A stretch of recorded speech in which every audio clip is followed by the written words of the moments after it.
Assalamualaikum warahmatullahi wabarakatuh. Salam sejahtera untuk kita semua. Berjumpa lagi dengan saya Luka Suciati Amna, dosen pengampu mata kuliah pengantar akuntansi. Pada video pembelajaran kali ini, kita masuk ke pertemuan ke-7 mengenai tahap penyelesaian siklus akuntansi. Baik, saya akan langsung masuk ke materi.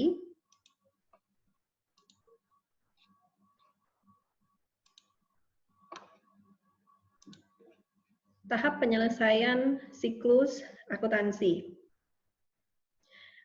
Bagian yang pertama, kita menyelesaikan neraca lajur. Kemudian, setelah proses neraca lajur selesai ya, atau worksheet, kita baru bisa membuat laporan keuangan.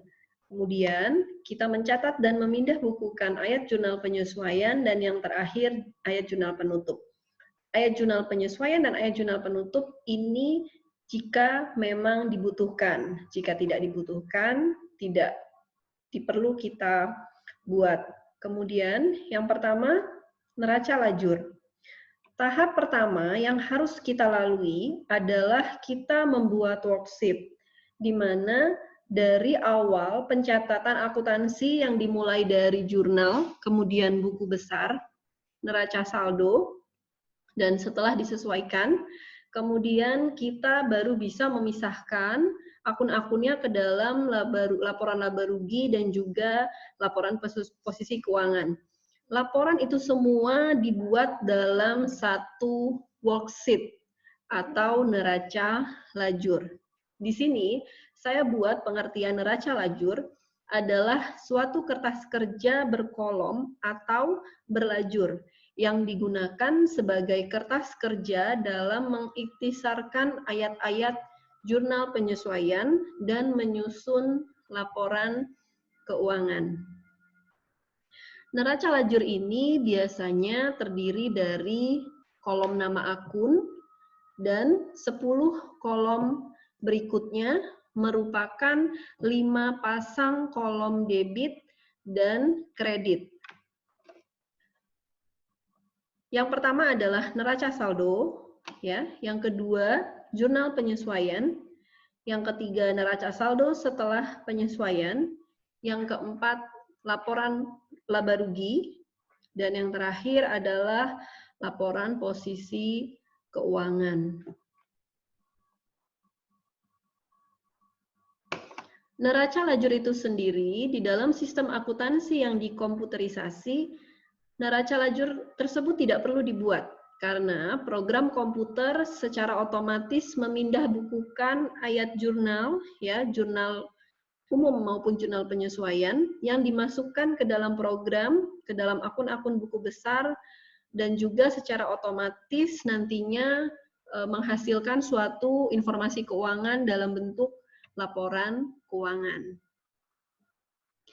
Berikut ini saya gambarkan atau saya paparkan langkah-langkah dalam penyusunan neraca lajur.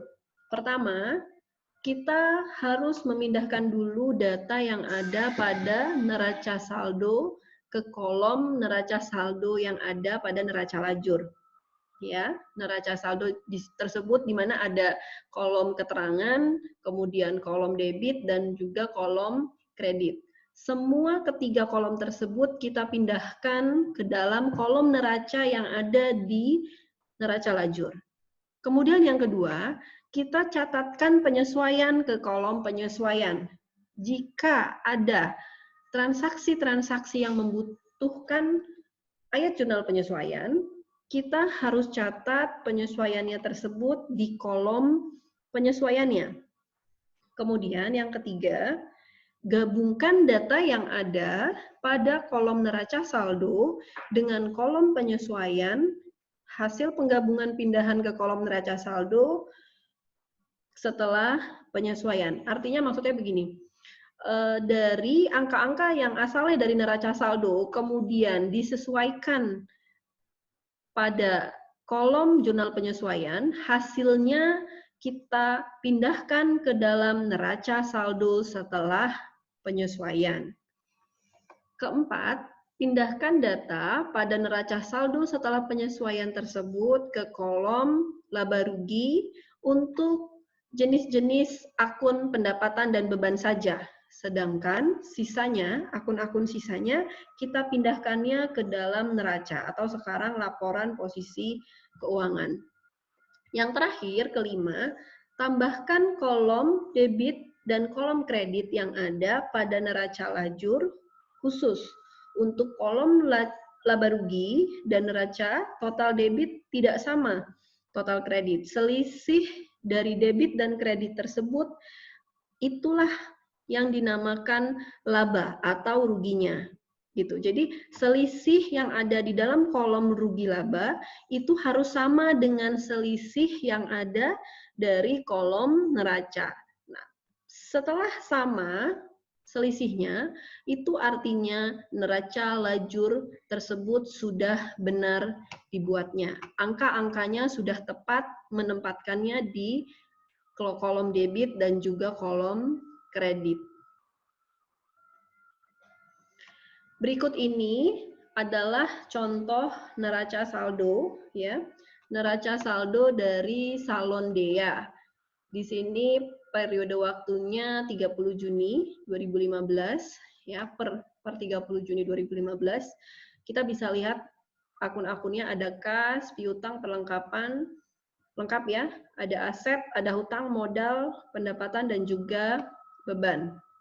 Masuk ke kolom debit dan juga kolom kredit. Dari informasi tambahan yang ada di sini kita bisa ada 5 jenis transaksi, ya, saldo perhitungan fisik, saldo perlengkapannya 1.500.000, berarti ini harus disesuaikan. Kemudian beban penyusutannya disesuaikan juga 15% per tahun. Pendapatan yang diterima pada minggu keempat ternyata sebesar 500, ya. Kemudian ini adalah lima transaksi ini adalah transaksi yang membutuhkan jurnal penyesuaian. Nah, berdasarkan neraca saldo dan informasi tambahan tadi, kita diminta untuk menyusun neraca lajur dan laporan keuangannya. Laporan keuangan itu terdiri dari laba rugi, perubahan ekuitas, posisi keuangan, dan kemudian laporan arus kas. Terakhir, kita juga diminta mencatat apa saja jurnal-jurnal pencatatan yang ada di dalam jurnal penyesuaian. Jurnal penutup dan jurnal pembalik jika memang ada atau jika dibutuhkan. Pada materi kali ini, jadi saya akan memberikan tugas, ya, tugas individu yang diminta adalah menyusun neraca lajur sampai dengan selesai, sampai dengan kelima kolom tadi yang melalui caranya, ya, tahapan-tahapan yang tadi yang sudah saya paparkan sebelumnya. Kemudian mencatat jurnal penyesuaiannya dari kelima transaksi berikut. Jika ada yang ingin ditanyakan atau didiskusikan, bisa melalui email saya atau nomor WA saya. Baik, terima kasih. Cukup sekian untuk sesi pertama kali ini. Semoga bermanfaat untuk semuanya. Wassalamualaikum warahmatullahi wabarakatuh.